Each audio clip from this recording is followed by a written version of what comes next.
Bismillahirrahmanirrahim. Assalamualaikum warahmatullahi wabarakatuh. Alhamdulillahirabbil wa bihi nasta'in ala umuri dinina. Wassalatu wassalamu ala asrofil anbiya'i wal mursalin wa ala alihi washabihi ajmain amma ba'du.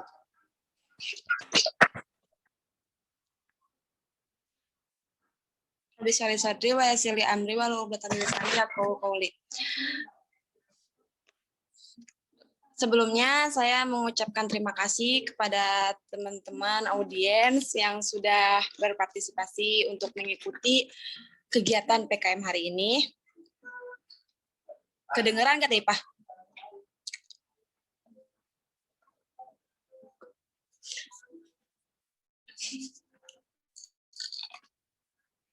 Sebelum pada kegiatan hari ini, akan membahas hadis tentang taun atau wabah adalah kaidan. Nah, sebelum itu ya pemikiran-pemikiran salah satu pembacaan.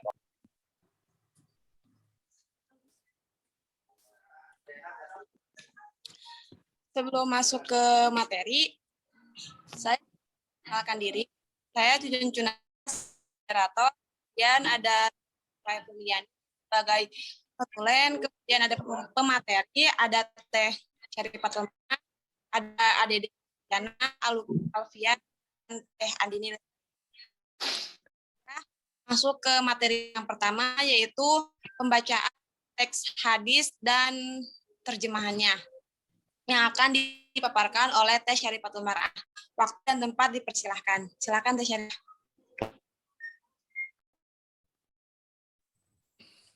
Bismillahirrahmanirrahim. Di sini saya akan membacakan hadis mengenai pembahasan kali ini ya. Bismillahirrahmanirrahim. Hadatsana Hamid bin Umar al-Bakrawi, hadatsana Abdul Wahid yakni Ibnu Ziyad, hadatsana Asim an Hafsah binti Sirin qalat qala li Anas bin Malik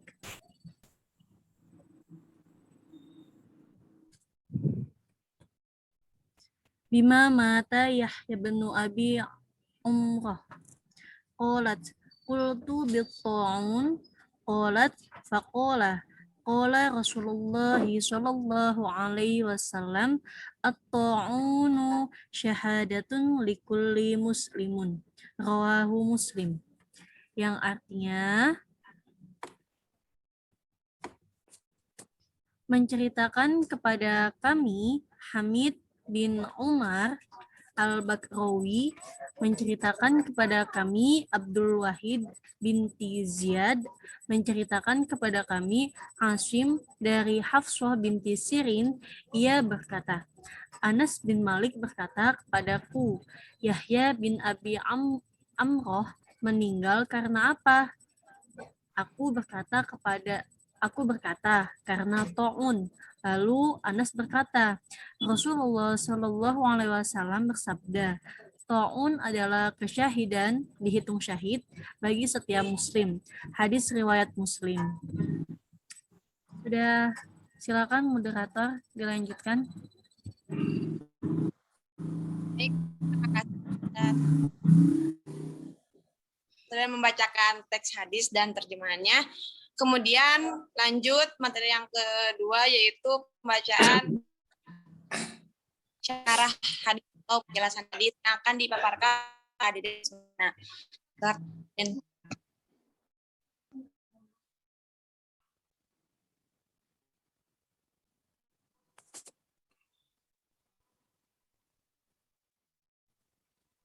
Baik, terima kasih kepada moderator yang telah memberikan waktunya. Selanjutnya, hadis yang akan saya jelaskan sedikit tentang syarahan dari atau surahan dari hadis yang telah dibacakan tadi. Pertama, pendapat yang dikemukakan oleh Syekh An-Nadir bin Sumail, bahwasanya beliau mengatakan karena orang yang mati syahid pada hakikatnya dia itu hidup, balik hidup orang yang lain itu, karena dengan jiwanya serta keikhlasannya bahkan sabarnya menyerahkan segalanya kepada Allah Subhanahu wa taala. Seakan-akan ruhnya hadir dan menyaksikan bahwa seperti yang pada kita ketahui bahwa di Talib pun salah satu orang yang walaupun mati, walaupun meninggal itu tetap hidup ya orang yang berilmu. Begitu orang yang mati syahid. Yang kedua, pendapat Ibnu Al-An-Nabari, bahwasannya beliau mengatakan karena Allah dan malaikatnya bersaksi bahwa surga diperuntukkan baginya atau orang yang mati syahid. Dan menurut jumhur atau pendapat yang lainnya, yaitu karena saat keluar dia menyaksikan banyak karomah untuknya atau dia menyaksikan keselamatan dirinya daripada api neraka. Baik, sekian yang dipaparkan oleh saya. Selanjutnya akan dilanjutkan oleh Saudara Luki Alfian. Assalamualaikum warahmatullahi wabarakatuh. Tes. Kedengeran? Kedengeran, Bang. Ya. Terima kasih untuk sahabat Deden atas sarah yang sudah dijelaskan tadi. Di sini saya menyampaikan pendapat menurut Ibnu Hajar. Nah, di sini yang pertama, menurut hadis Abi Malik Al-Asy'ari secara marfu. Nah, di sini siapa yang mati dibanting oleh kuda atau unta miliknya, atau mati disengat serangga, atau meninggal di atas tempat tidurnya, atau segala bentuk kematian yang dikehendaki Allah Subhanahu wa taala, maka yusamma, maka itu dinamakan syahid. Nah, yang disahihkan Daraqutni dari Ibnu Umar, matinya orang asing atau orang yang tidak dikenal adalah syahid. Nah, terus menurut riwayat Ibnu Hibban, hadis Abu Hurairah radhiyallahu anhu, barang siapa yang mati terikat maka ia mati syahid. Terus yang selanjutnya di dalam riwayat At-Tabrabi dari hadis Ibnu Abbas yang dihadiskan secara marfu, seseorang yang di atas tempat tidurnya di jalan Allah yaitu adalah syahid. Nah, di sini ada dua pendapat lagi di mana yang akan saya sampaikan cukup dua, yaitu pendapat Ibnu Atin dengan Ibnu Hajar. Nah, yang pertama, Ibnu Atin mengatakan bahwasanya jenis-jenis kematian di atas adalah bentuk keutamaan dari Allah Subhanahu wa taala atas umat baginda besar Muhammad SAW, yaitu sebagai penggugur dosa dan tambahan pahala yang menyamai derajat para syuhada. Nah, yang kedua itu mengomentari bahwa kematian yang terhitung syahid di atas tidaklah sama tingkatannya. Ini berdasarkan hadis Amr bin Ambasah, sungguhnya Nabi ditanya, jihad apakah yang paling utama? Lalu baginda Rasul menjawab, siapa yang melukai kudanya dan mengalir darahnya, maksudnya itu perang jalan Allah, yaitu al-jihad fi sabilillah. Kemudian ajar membagi orang yang mati syahid itu menjadi dua. Pertama, syahid di dunia, dan yang kedua, yang pertama syahid di dunia dan juga syahid di akhirat. Mungkin cukup sekian. Ini saya kembali kepada moderator.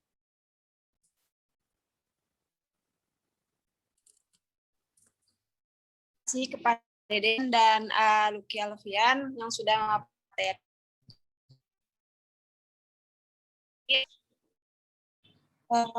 nilai yang dipetik dalam hadis akan dipaparkan di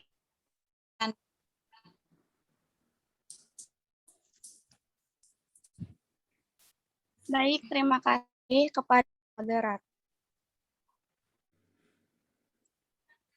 Saya akan memaparkan tentang pelajaran yang bisa dipetik dari hadis yang tadi sudah dibacakan ya oleh pemateri pertama. Karena rahmat Allah Subhanahu wa taala atas umat Nabi Muhammad SAW adalah menganugerahkan perhatian yang namanya derajat ya, dan tersebut adalah yang suatu wabah. Dan kemudian yang menimpa seorang itu kecuali dengan izin Allah. Semua orang boleh berusaha untuk menghindari wabah penyakit sebagai dari keselamatan. Wabah penyakit seperti taun ataupun virus tidak akan sesuatu kehendak Allah gitu. Jadi kalau misalkan dari Islam Muslim gitu yang karena wabah penyakit taun virus corona ini menjadi mati syahid. Ada hadis ya dari Sayyidah Aisyah radhiyallahu. Jadi sesungguhnya ia bertanya kepada Rasulullah taun, maka Nabi sallallahu alaihi wasallam menceritakan kepadanya bahwa sesungguhnya taun Allah ada yang kemudian Allah menjadikannya rahmat bagi orang-orang, seorang pun hamba pun lalu ia tetap tinggal gitu di negerinya sambil bersabar. Jadi bahwa menimpa apa baginya dalam hadis bahaya di negara kayak misalnya seperti itu. Mungkin itu yang dapat saya sampaikan. Maaf, saya kembalikan kepada moderator.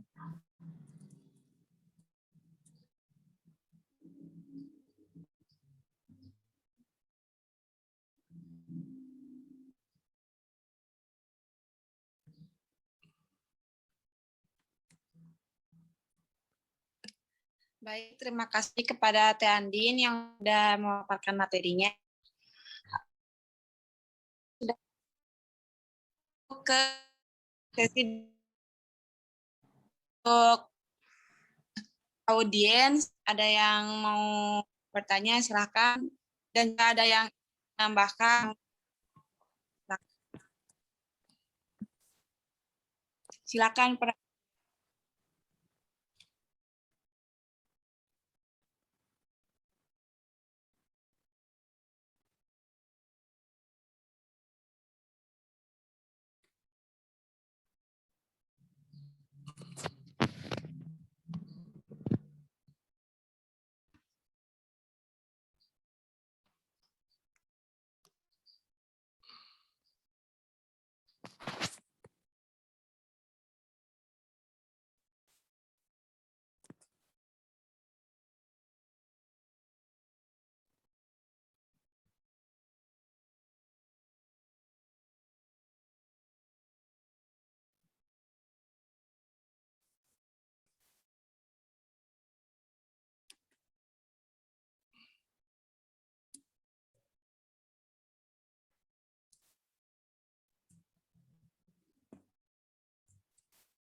Assalamualaikum.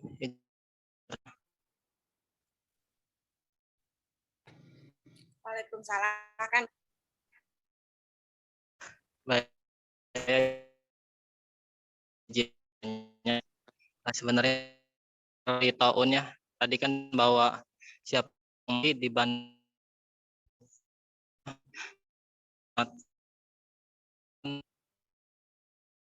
Nah, binat. Nah, ingin membunuh binatang karena dia terbunuh atau misalkan orangnya itu mati, nah itu mana masuk ke atau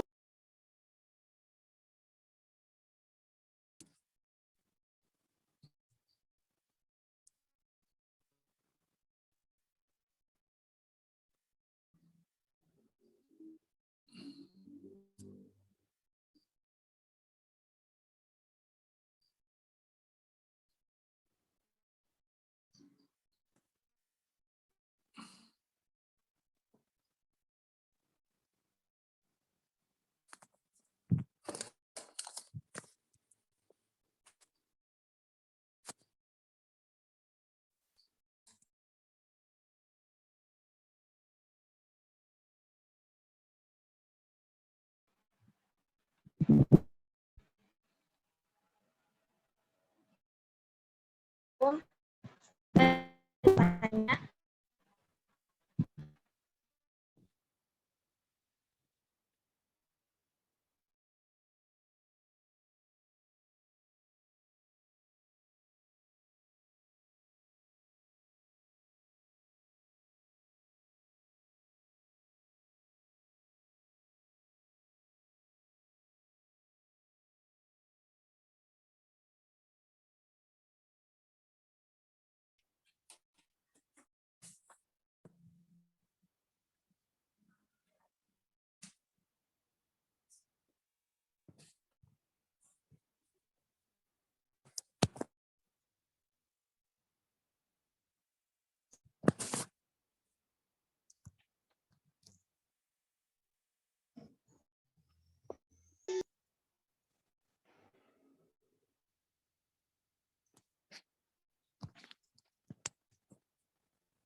silakan teman-teman, ada yang mau bertanya lagi?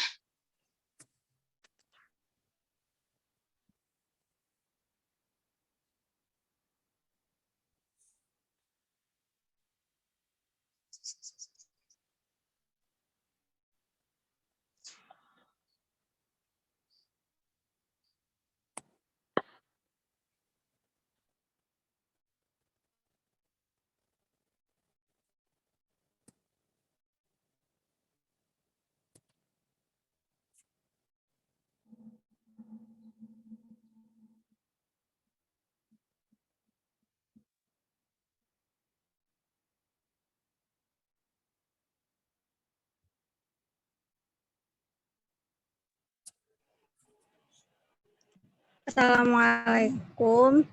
Saya izin bertanya. Waalaikumsalam, silakan Teh. Apakah virus corona ini termasuk wabah atau taun? Kedengeran? Teh kedengaran.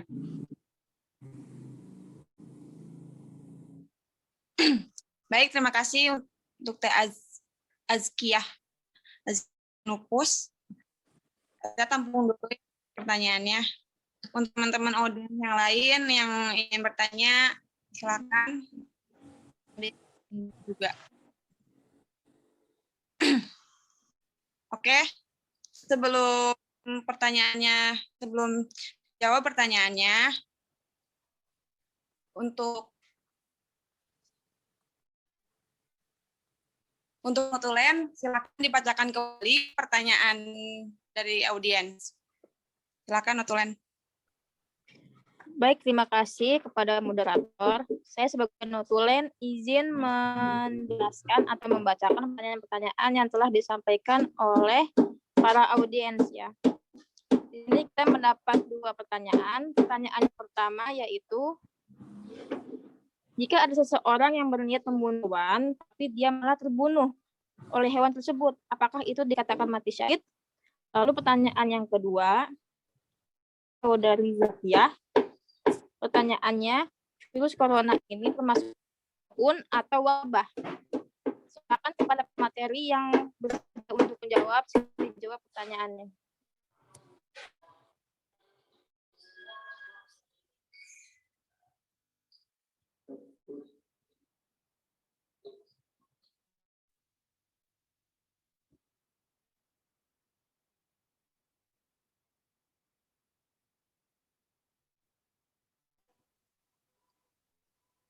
Baik, izin menjawab. Dijawab pertanyaannya. Moderator. Silakan. Seperti biasa, saya ingin menjawab pertanyaan dari Ajejen. Jadi pertanyaannya itu tadi, jika ada seorang yang berniat membunuh hewan, tetapi dia terbunuh oleh hewan tersebut, artinya terlebih dahulu terbunuh oleh hewan yang awalnya dia niat membunuh hewan. Apakah itu dikatakan mati syahid? Nah, yang pertama saya bahas di sini adalah sangat menarik, yaitu adalah niat. Sebab niat di dalam Islam merupakan suatu asas dasar terjadinya sesuatu sendiri dalam melakukan suatu hal. Seperti yang kita sangat sering kali didengar bahwasannya dari tulisan orang mengatakan hadis, innamal amalu binniyat.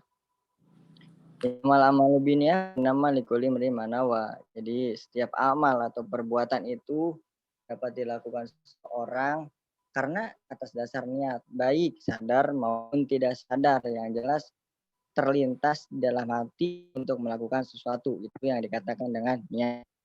Kemudian niatnya adalah membunuh, kemudian terbunuh, ataukah apakah mendapat ganjaran syahid?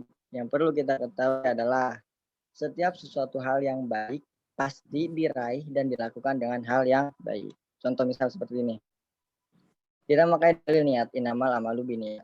Apapun itu yang kita lakukan ya tergantung niat. Contoh, kita nyuri. Tapi dalam nyuri tersebut, kita niatnya harus, namun caranya salah. Ya, di sini yang perlu digarisbawahi. Kemudian, sebelum menjatuhkan hukum, dan yang kedua, Rasulullah mengajarkan, atau dalam hadis Rasulullah orang wanita, Rasulullah berkata sallallahu alaihi wasallam, dakhaltu imra'atan fi batin. Jadi ada seorang wanita yang masuk neraka karena mengurung kucing. Nah, ini suatu yang kita dengar dari berbagai kalangan, dari berbagai pengajian. Ketika kita menghormati makhluk, kita rasakan bahwa kita menghargai siapa penciptanya. Jadi di sini yang merusak daripada kategori kesyahidan ini adalah niat. Seperti halnya gini, ada seorang ustadz, seorang ustadz melihat anjing ini najis. Dia melihat anjing ini najis. Kemudian ketika dia naik motor, dia tabrak anjing ini. Sebab dia merasa, ya anjing ini najis. Hewan yang menjijikan. Artinya, ketika seseorang bertanya seperti itu, secara cara berpikirnya tidak merujuk siapa sang penciptanya. Akan tetapi dia yang melihat siapa yang ia lihat. Kenajisannya. Padahal secara tidak langsung, najis ini merupakan ketetapan dari Allah. Akan tetapi lebih najis lidah manusia ketika digunakan dengan hal tidak benar atau baik. Gitu. Jadi masalah kesyahidan itu, syahid merupakan suatu hal yang baik dan pasti diraih dengan yang baik. Kita ketahui ketika kita mengikuti PKM ini, ada berbagai cara serta jalan untuk mencapai kesyahidan. Salah satunya sakit-sakit pun memiliki syarat. Syahid atau tidaknya ialah dengan sabar dan ikhlas serta ridho bahkan tawakal. Itu merupakan syarat. Apa sih definisi syarat? Tidak terpenuhi atau tidak terpenuhi, maka gugur tujuan daripada hasil yang terpenuhi karena syarat. Seperti itu ya. Jadi mempertanyakan syahidkah atau tidakkah ya tergantung daripada niat. Rusaknya syahid orang tersebut jatuh karena niat. Jadi setiap hal yang baik pasti dilakukan serta diraih dengan hal yang baik seperti itu. Aja yang kurang lebihnya mohon maaf. Assalamualaikum warahmatullahi wabarakatuh. Warahmatullahi wabarakatuh. Terima kasih kepada Deden yang sudah menjawab pertanyaan Ajejen. Bagaimana Ajejen jawabannya? Sudah jelas atau gimana? Baik, terima kasih atas jawabannya Pak Ustadz Deden. Baik.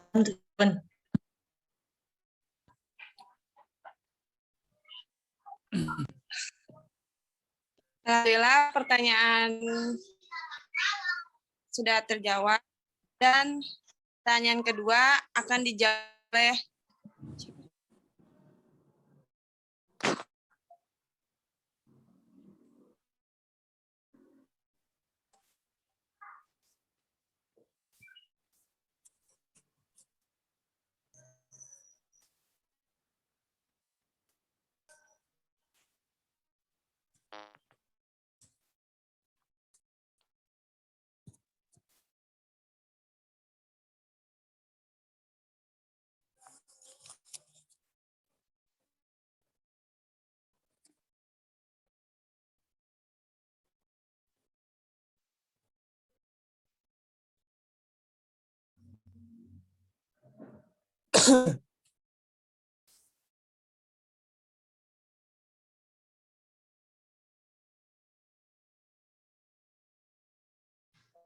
Baik, pertanyaan kedua akan dijawab oleh Saudari Andini Sari. Silakan Andin.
Halo, tes. Tes. Kedengeran, Bang? Kedengeran? Ya. Bismillahirrahmanirrahim. Assalamualaikum warahmatullahi wabarakatuh.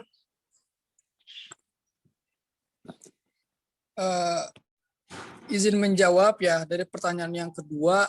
Tadi kan pertanyaannya kan apakah virus corona ini termasuk penyakit taun?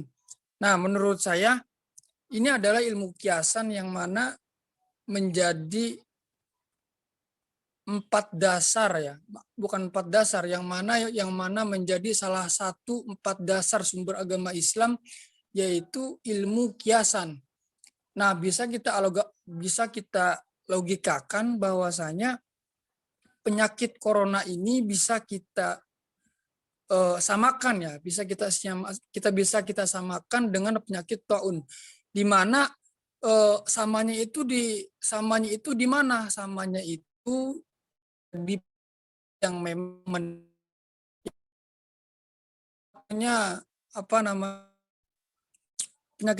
penyakit menular gitu kan. Penyakit menular harus pakai masker, social distancing dan segala macam. Begitu juga penyakit taun. Penyakit taun kan sudah jelas, di mana dari hadis yang memang sudah ada dijelaskan pula bahwasanya penyakit taun itu adalah penyakit yang menular. Nah, kata baginda Rasul kan kalau misalkan memang ada dalam satu kaum itu terkena penyakit taun, maka jangan samperin. Nah, itulah menurut saya jawaban dari saya bahwasanya penyakit corona itu bisa kita kiaskan atau bisa kita samakan dengan penyakit taun. Karena dari mana bisa kita samakannya? Kita bisa menyamakannya dari penyakit yang memang benar-benar menular. Ya mungkin itu ya jawaban dari saya. Mungkin dari yang lain ada yang ingin menambahkan atau ingin menyanggah, silakan mangga. Baik, terima kasih kepada Lucky yang sudah menjawab. Bagaimana Teh Azkiyah jawabannya?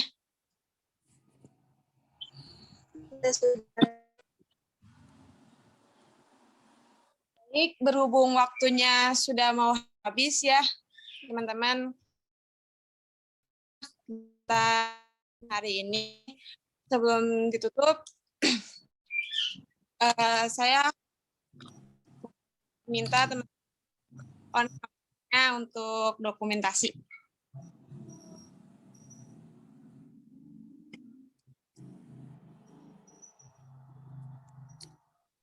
Mohon maaf teh suaranya kedengeran.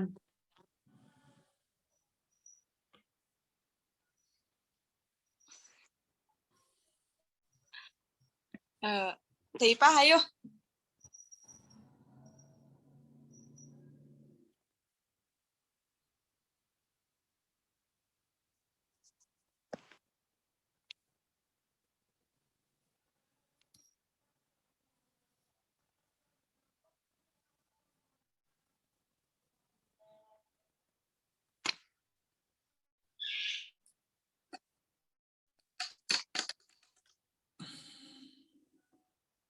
Teh Ipah udah?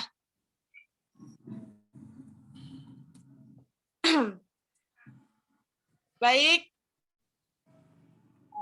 ditutup aja ya. Sebelum ditutup, saya sebagai moderator mengucapkan terima kasih banyak-banyaknya kepada audien yang sudah berpartisipasi, yang sudah meluangkan waktunya untuk PKM hari ini, yang mana PKM hari ini adalah PKM terakhir.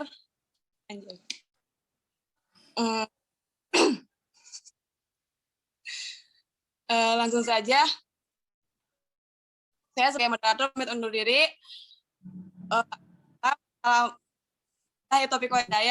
Wassalamualaikum warahmatullahi wabarakatuh. Waalaikumsalam warahmatullahi wabarakatuh. Terima kasih. Semoga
Halo, tes.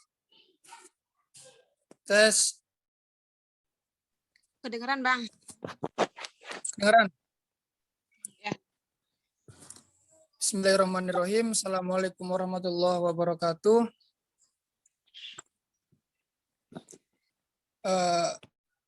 Izin menjawab ya dari pertanyaan yang kedua. Tadi kan pertanyaannya kan apakah virus corona ini termasuk penyakit taun. Nah, menurut saya ini adalah ilmu kiasan yang mana menjadi 4 dasar ya, bukan 4 dasar, yang mana menjadi salah satu 4 dasar sumber agama Islam, yaitu ilmu kiasan.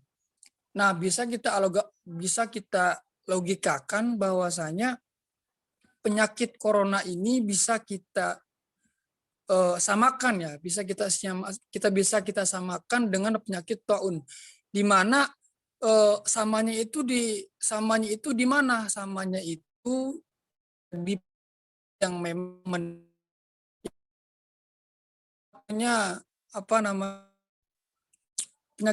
penyakit menular gitu kan. Penyakit menular harus pakai masker, social distancing dan segala macam. Begitu juga penyakit taun. Penyakit taun kan sudah jelas, di mana dari hadis yang memang sudah ada dijelaskan pula bahwasanya penyakit taun itu adalah penyakit yang menular. Nah, kata baginda Rasul kan kalau memang ada dalam satu kaum itu terkena penyakit taun, maka jangan samperin. Nah, itulah menurut saya jawaban dari saya bahwasanya penyakit corona itu bisa kita kiaskan atau bisa kita samakan dengan penyakit taun. Karena dari mana bisa kita samakannya? Kita bisa menyamakannya dari penyakit yang memang benar-benar menular. Ya mungkin itu ya jawaban dari saya. Mungkin dari yang lain ada yang ingin menambahkan atau ingin menyanggah, silakan mangga. Baik, terima kasih kepada Lucky yang sudah menjawab. Bagaimana Teh Azkiyah jawabannya?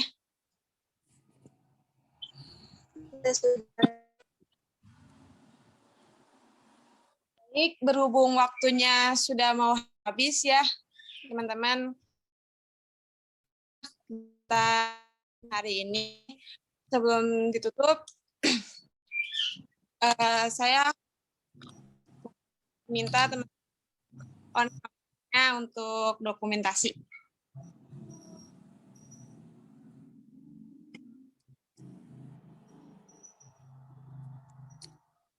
Mohon maaf Teh, suaranya kedengeran.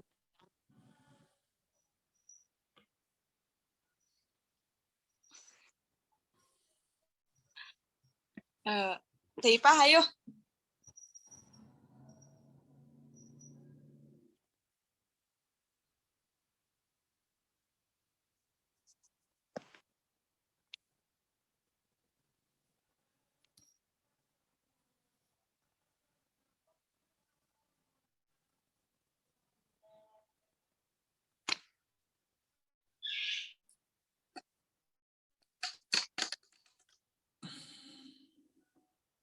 Teh Ipah udah?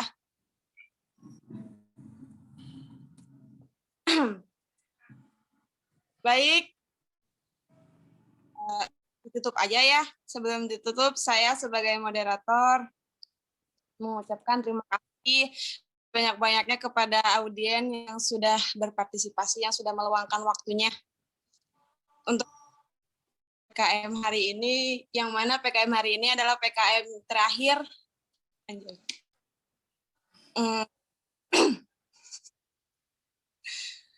Langsung saja.